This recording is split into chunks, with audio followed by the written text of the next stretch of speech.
Moi, je suis d'une génération qui a été biberonnée à Tintin. Tintin au Tibet, quand tu l'as lu quand tu es enfant, ben voilà, ça te reste marqué quelque part dans ta tête et tu as envie d'aller voir un jour de tes yeux le Yéti.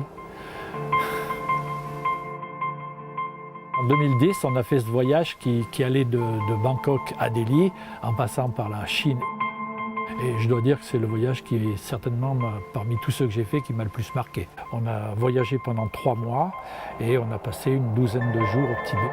On a suivi une route qui est la route que les Chinois appellent la route de l'amitié, qui passe par Tsetang, qui passe par Gyantse, Sigatse.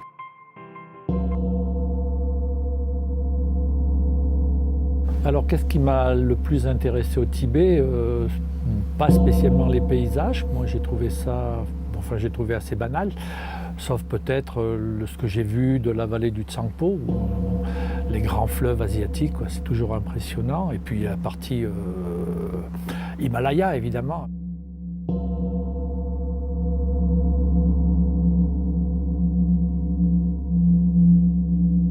Mais par contre, ce qui m'a beaucoup passionné, c'est l'atmosphère, c'est la vie des gens, c'est de voir ces populations, cette espèce de ferveur religieuse qu'il y a au Tibet partout où on passe. Quand on fait par exemple la Kora autour du Jokang à Lhasa, quand on fait ça avec les Tibétains, on ressent vraiment quand même quelque chose de puissant.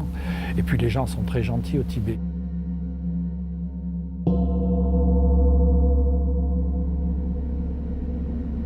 Le matin, au lever du jour, quand tu as le soleil qui éclaire la face nord de l'Everest, c'est incroyable. On voulait aller voir l'Himalaya, on voulait aller voir l'Everest, pour nous c'était un peu un rêve.